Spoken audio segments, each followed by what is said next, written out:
I was their tutor to instruct them. Ah, that cotting spirit had they from their mother. Bloody mind, I think they learned of me. Oh, let my deeds be witness of my work. I trained my brethren to that guileful hole where the dead corpse of Bassianus lay. I wrote the letter that thy father found and hid the bag of gold beneath the tree. I played the cheater for thy father's hand, and when I had it, drew myself apart and almost broke my heart with extreme laughter.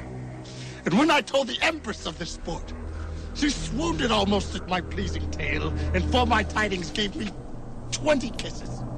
What? Canst thou say all this and never blush? Aye. Like a black dog, as the saying is. Art thou not sorry for these heinous deeds? Aye.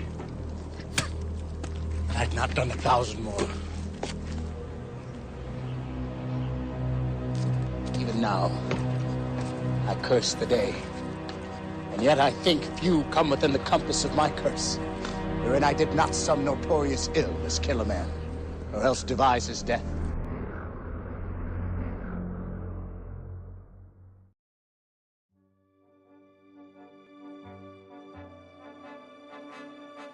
Hello again, everyone, and welcome back. This is episode 15 in my continuing series of video scenario guides. As always, I appreciate you looking in, and we will get to today's subject matter in just a moment. But first, there is an issue I wish to address.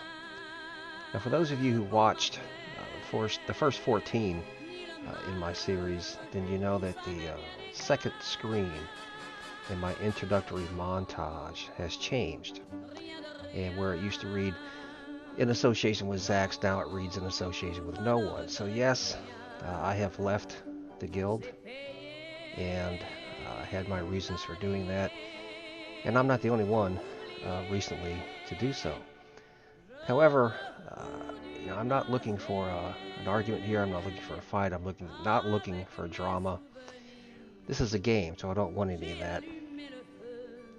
I just want to point out that I bear no ill will toward Zax or anyone else in the guild. I have nothing bad to say about any of them. There are some players in that guild that I truly like and respect as players, but ultimately, all the reasons applicable led me to the same destination, and it was time to move on. And if any of this serves to render me some form of in-game pariah, then I can live with it. I suppose that is all that needs to be said about that. Alright, for those of you who are going to stick around and watch the rest of the video, today we are looking at Doomfist Crater. Again, this is not one of my favorite SCs. You can have some fun with it.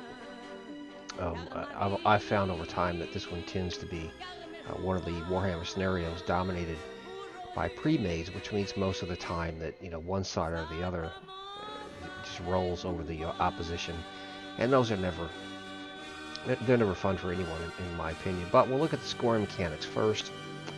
Each kill is worth 2 points unless you're carrying one of the ore pieces that are scattered about, and then each kill is worth a whopping 4 points. So I wouldn't base a strategy around just killing the enemy. Your team is awarded 30 points for capturing the flag, 9 points every 5 seconds that you hold on to it. That is, of course, what you should build your strategy around. Now, the 3 Doomfist ore that are scattered about the map, holding one will augment your damage output by 25%. However, like most of the baubles you can pick up, it'll eventually kill you. The only exception here is that if you are holding it and you kill another player, it resets the timer, so you can hang on to it a little bit longer, and indefinitely if you can keep your kill count up. Alright, so here's the map. Doomfist Crater, single point capture mechanic. Beyond that, it's a lot of water and wooden boards and crap to navigate around. It's another punt fest, a little bit like Toran Rock, which that is a strategy, or a tactic I should say, that is applied by a lot of people trying to knock people off the upper ramps and stuff like that. So Doomfist Crater, it's a good scenario, except that it sucks. And it's another of those that I will often skip if I'm solo queuing. But there is a duality about it. Both sides are equally affected. The way the map is laid out, both sides suffer from the exact same advantages and the exact same disadvantages.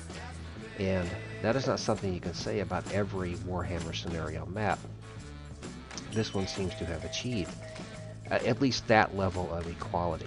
So both sides, especially if it ever turned up as the Pug SC, are, if you just go into it and you do have sort of an equal opposition facing you, both sides suffer or benefit from the same advantages and our limitations. And we'll talk a little bit about that as we go on. So to the first video. Now we were in a pre-made here, which of course is always an advantage, but as it turns out in this particular scenario, so was destruction. You'll see them in a moment. The most important thing in any scenario that has a single point capture mechanic is to get out of the war camp and get to the flag. Just like Lost Temple or Calidor Woods, get out there and capture it. You don't have time to waste on anything else. Now I'm going to freeze this here at a moment just to show what I consider a small mistake. You can see there's a white line in mid-pounce there, and there's another Order player who's pushed across the first bridge to the far platform to try and attack destruction over there. Alright, it isn't necessary. We have the flag. And there's a message that's going to come up when I get close enough to it. Okay, there it is. It says defend Doomfist Crater. And what that means is defend Doomfist Crater. We have the flag, and that's going to give us the most points over time. So our tactic here, our strategy, is simple. Fight at the flag. Make the enemy come to you. Keep them off or out of the area. Put them into the water. But essentially, make them come up and attempt to push you off of the flag. Now you can see there's Orcali and his usual suspects, and they were making an attempt to do just that, to get us off the flag, as of yet unsuccessful. So there's not a lot to say. When you find yourself in Doomfist Crater and you find yourself in this position where you have captured a flag, just sit at it. And you can see some of the destruction players are doing the same thing. They're standing next to it, and I'll talk about why in a moment.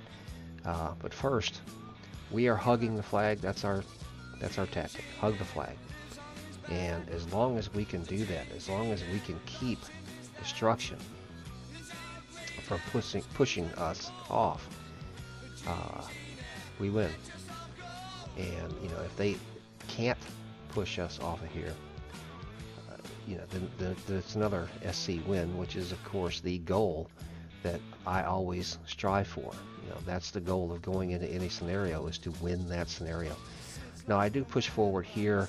This is the one time I think I get off the flag in this scenario, but I went up to hit one of the zealots because he was doing a bit of free casting.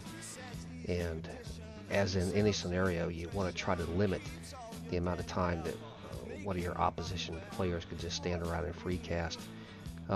There is enough space, as you just saw there. There is enough space on this on this platform, the mid platform, that those of us who have just knockbacks, you can get knocked back and not fall off the platform if you're hugging the flag here, if you're in the middle. So that is a small tactic you can apply to try to keep yourself from being knocked off the central platform here. Is just you hug the bar, the pole I should say, do a little pole dancing, just stay there, and the knockbacks won't affect you. Now I put a little message up there that the scoring or the flag capture mechanic here is equal to that in Calidor Woods. And you may remember that I talked about specifically in Calidor Woods the aspect that if construction has 6 players at the flag and you have 5, then it will begin to sway a little bit in their favor. And that's what was happening.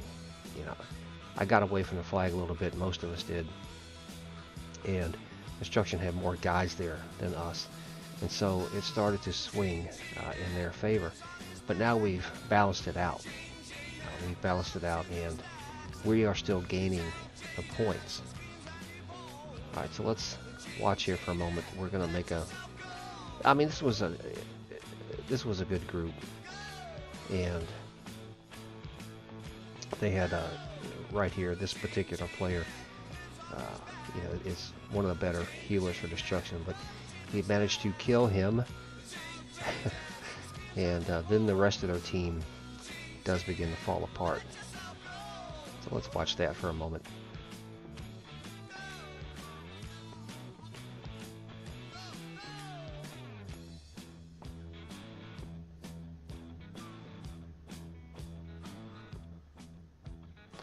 There, now they start jumping ship.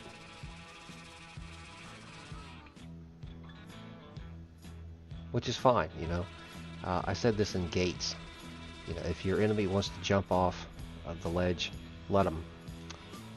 Let them go. At this point, as I've also said before, you don't want to worry about your kill total. What you want to worry about is the fact that you're going to win the SC, which we did. And basically we did it just by holding the flag. Let's look at the lessons from the first video segment. Lesson 1, of course, is capture the flag. This is another one of those scenarios, as I said, where you don't have time to mess around at the spawn point. You've got to get out there, get there firstest with the mostest, and then hold the flag. And that's basically it. You capture the thing and you try to hang on to it. I think this is true, that the orbs had the destruction players, unless they picked up all 3 of them and then been really good at focusing, the orbs probably wouldn't have been much help. And here's why. I'll put up another image of the map, and this one shows the location of the 3 orbs, the skulls, of course, that you see. So to gather all 3 of them would take a concerted effort. You have to split your forces basically in 3 directions to get all 3 of them and then get back to the mid. And I believe that is why typically most folks don't bother.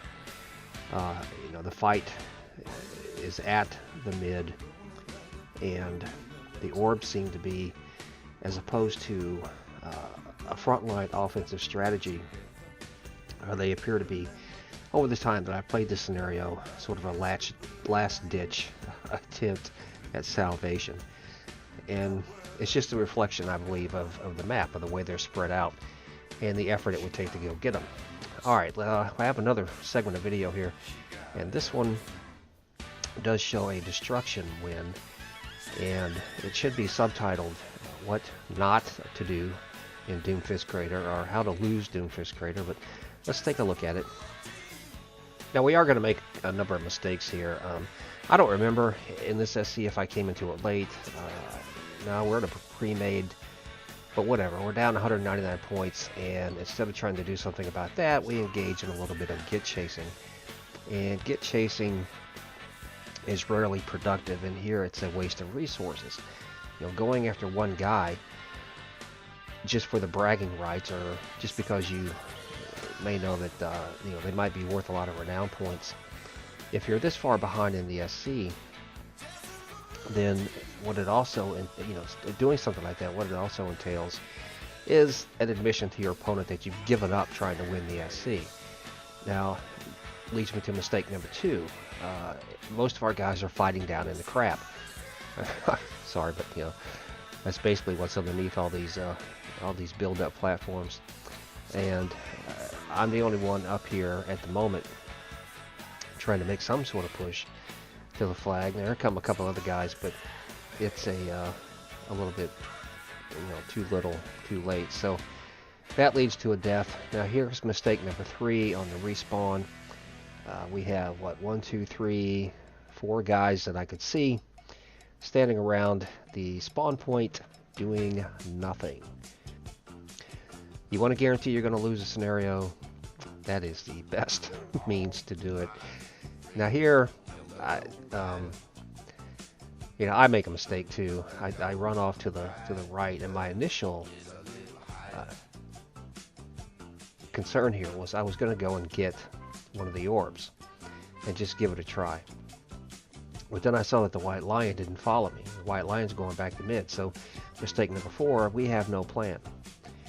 And we're just a bunch of guys out running around in the scenario looking for who knows what, a chance to maybe kill somebody, but there's no real attempt here to win the scenario. Now, I'm not saying all this to try to negate the fact that Destro, the Forces of Destruction, and this SC were playing better than we were. Obviously, they were playing better than we were, so I'm not trying to detract from that.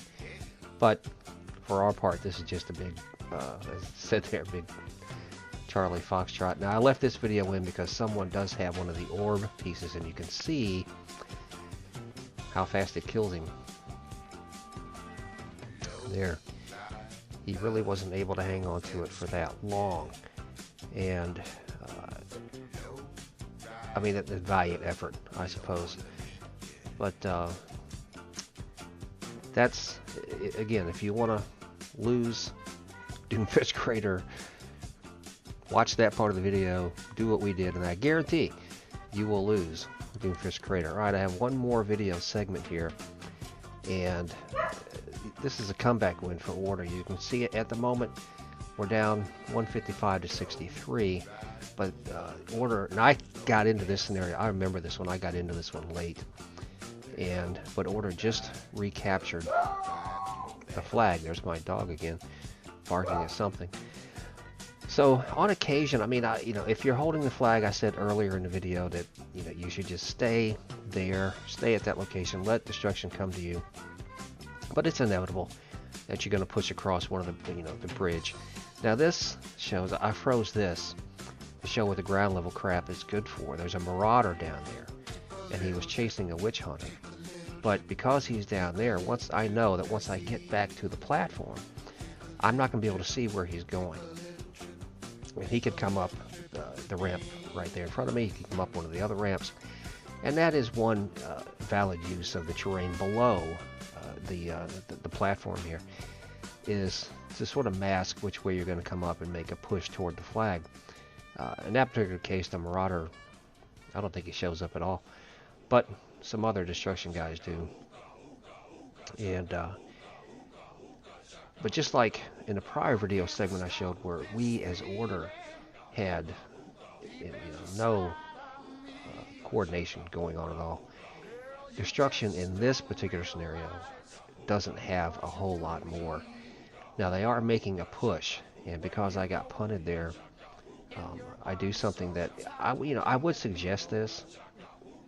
Just FYI, I hit my my runaway to get back up here as quick as I could. The unfortunate aspect of that was that now I have no action points and a witch elf beating on me. So there's some good healing that will go on here that's going to keep me alive long enough so I can build up my action points and actually fight back. Okay, so here we are in a scenario. It's 242 to 171. And destruction has pushed us off of the flag. This is the moment of truth. We either push back to the flag or we give it up, and they will go on to lose. So, sports fans, what do we do? Fools rush in, where angels fear to tread. But that's the name of the game sometimes. So, some of us get back in here and begin the fight. And that's, again, when it comes to Doomfist Crater, there aren't a lot of grand tactics. You can do little things here and there. You can use the lower levels to mask some movement if you know that your opposition is up on the decks here and they won't be able to see where you're going. Okay, you can do that. You can run out and try to get the orbs. If you're going to get all three, like I said before, that takes coordination. And even in some of the pre-mades that I've been in lately, they did not feature that level of coordination to go and get all three orbs at one time and then attack. So the main strategy is what you see right here. and what was in the first video segment that I put up. You know, if you capture the flag, you hold it. Now here's a little thing. If you can punt people off, like I knocked Death Ed off there, and I was knocked off earlier. I mean, it takes them out of the fight. You can average about 20-25 seconds that, you know, it will at least remove them from the upper deck fight, and that's worthwhile. Most people know that, I know, but a lot of times in these videos I point out things that I understand a lot of people know, and so I'm not doing it, of course, I'm not doing it to try to insult anyone's intelligence. I don't mean it that way at all. I just do it because there may be someone who watches one of these videos and doesn't know. So that's the only reason I put stuff like that in here. Alright, I'm not going to belabor this. We go on to win that particular SC. And again, it was because we did the one thing that is absolutely necessary in Doomfist Crater, and that is to capture the flag and hang on to it. A message that we first heard in Calidor Woods. Okay, let's do a final review and wrap up here. Now, not a lot of points to make, I suppose, but just to keep with tradition, this scenario is like almost every other. You have to get out of the spawn point. When a scenario begins, you must be moving. You've got to get to the flag as quickly as you can. I made the comment way back with Lost Temple of Aisha that was a scenario that could literally be won or lost in the first 30 seconds of play. And the same thing's true here. I probably should have said that at the beginning of the video, but still, it is a point well made. If you mess around and allow your enemy to get to the flag first, you are probably going to lose. All things being equal, you're probably going to lose. So get out there, get to the flag, fight at the flag. There's really, again, in context of the beginning of the SC, the opening minutes, there's no reason to be fighting anywhere else. You have to make your attempt to establish dominance, to establish control of that point. And, if you can do that, great. If not, you can at least delay the enemy, your opposition, from locking it as long as possible. And if you're going to go for the orbs, it's not that the orbs are useless in this scenario. They're just hard to gather up and use as sort of one entity, which would be obviously the most optimal manner in which to use them. But they're hard to gather up and do that. But if you have the opportunity, I would suggest that, if you're in a scenario and your side has a pre-made and then the other guys are a bunch of, just whoever else happens to be in the SC, send them out for them and then have them come back to you. Capture the flag, critical. Hold the flag, critical. You do those two things, you're probably going to win the scenario. And if you find that your enemy has control of the flag, then before you push, this is also like Calidor Woods and Lost Temple, that if your opposition is controlling the flag, before you push to make an attempt to retake it, you want to group up and get as many of your guys together and get them up there and try to fight as one. Try to fight together at the very least. And then once you're together, and if you do re-seize control of the flag, or if you do at least manage to show make a good effort, show a good offering there, stay together. It is the doom of, particularly as an order-centric guy, I've seen this more times than I can recall, but it just seems to be the doom of order that once they'll come together, push, take a location, and then scatter to the four winds. And here you don't want to do that. Get the flag and stay there. Make your enemy come to you, and that puts you in the best position to maximize your potential to win the scenario. Okay, I suppose that'll do. That'll bring us to the end of episode 15. And as always, I do appreciate you looking in. Episode 16, we'll take a look at Howling Gorge. And until then, take care of yourselves. As always, thanks for watching, and we will see you next time.